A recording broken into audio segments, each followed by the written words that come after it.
আত্মসহায়ক গোটৰ মেনেজাৰৰ ঘৰলৈ গৈছিল পত্নী। এই পৰ্যন্ত অহা নাই ঘূৰি, মোবাইলো আছে ছুইচ অফ। চিন্তিত স্বামী কি কৰিব এতিয়া? চৰকাৰে আত্মসহায়ক গোটক লোনৰ লগতে দিছে ইটোৰ পিছত আনটো সুবিধা। সেয়ে মহিলাসকলক আত্মসহায়ক গোট বুলি ক'লেই কোনেও ৰখাব নোৱাৰে।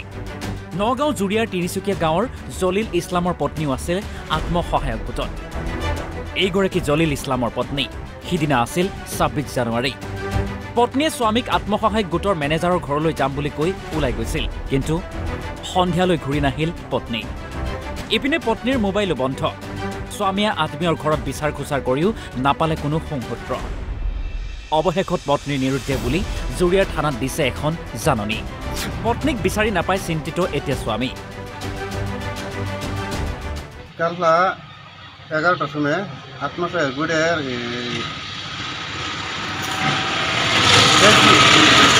মেরে কইছে তারপর ট্রেন লেগে কি বলে কথা আলাপ করবো আলাপ আছে থাকলে আমার কইল কি আমি যাই হিনো যাই প্রেসিডেন্ট আছে প্রেসিডেন্ট লয়ে যাই আত্মসহায়ক গোটের প্রেসিডেন্ট গেছে না আসছি প্রেসিডেন্টের তলে কি দিতে ভাইস প্রেসিডেন্ট হ্যাঁ লাই গেছে গেলে ইয়ার বাইক সেফির বাইক সেফির চাইতে আইলে আমি ফোন করছি। ফোন করলে হসিরি আই পাইছি আমি কইছি আইতা না আই পারাম আই হরু কইছে আমি আর কিছু কইছি না আই হরু পুরি একটা আমার 2টার সময় ফোন করছি। ফোন করে কইতাছে কই আছো আমি আপনার এই ইয়ার ম্যানেজার ইয়ার বাইতাছি সেফির বাইতাছি চাইতো না খাওয়াই আর আমি ফোন মারছি ফোন মারিয়া দিয়েছি কই হনা আমি এখন আই হইতাম না বগরাগড়িতে ফোন আইছে আমার ভাই ফোন করছে আমি বগরাগড়ি যাই আমরা পরে আমি কইলাম আমার হয় হরি আবার কিনতে অলনি যাইতেছে আঙ্গুর বাড়ি কইতে আমার বুঝে অলনি যাইতেছে তো আবার তুমি হিন্দে থেকে না আমার বগরাগড়ি আমার ভাই ফোন করছে তে সেই বাইরে যাইতেছি এই বাইরে যাওয়ার পরে সন্ধ্যা হয়ে গেছে। সন্ধ্যা গেলে কইছে আয় ফুরবো হ্যাঁ সন্ধ্যাতে সন্ধ্যা গেছে আমি ফোন মারছি মোবাইল সুইচ অফ বাজে 9টাতে মারছি সুইচ অফ আমরা মোবাইল খারাপ আছে চার্জ নাই। জুৰিয়াৰ পৰা সাদ্দাম হুছেইন, অসম লাইভ 24।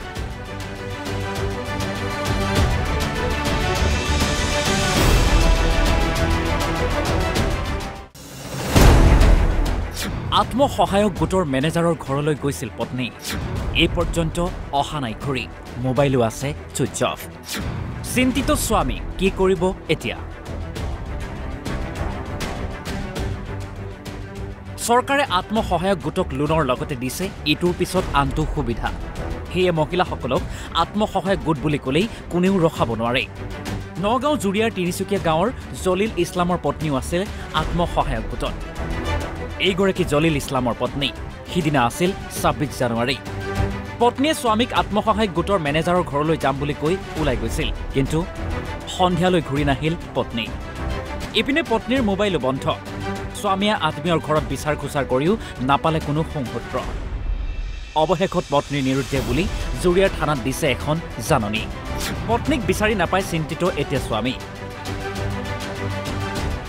কাল 11টার সময় আত্মসহায়ক গোটের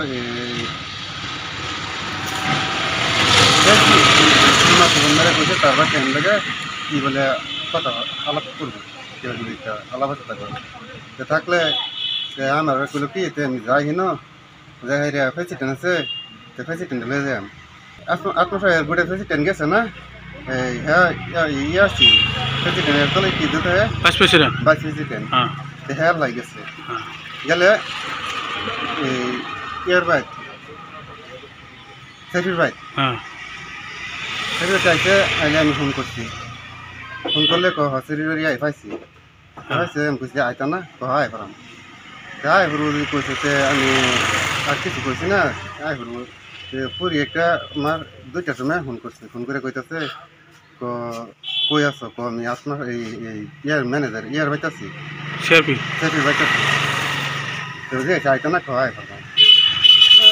আর আমি ফোন মারছি ফোন মারিয়া দিয়েছি কই হনা আমি এখন আই হইতাম না বগরাগড়িতে ফোন আইছে আমার ভাই ফোন করছে আমি বগরাগড়ি যাই আমরা পরে আমি কইলাম আমার হয় ঘুরি আবার কিনতে অলনি যাইতেছে আঙ্গর বাড়ি হয়ে গেছে আমি কইতে আমার যে অলনি যাইতেছে তো আবার তুমি হিন্দে থেকে না আমার বগা করি আমার ভাই ফোন করছে তে সেই বাইরে না যাইতেছি এই বাইরে না যাওয়ার পরে সন্ধ্যা হয়ে গেছে সন্ধ্যা গেলে কইছে আয় ফুরবো হ্যাঁ সন্ধ্যা তুমি সন্ধ্যা গেছে আমি ফোন মারছি মোবাইল সুইচ অফ বাজে 9টাত মারছি সুইচ অফ আমরা মোবাইল খারাপ আছে চার্জ নাই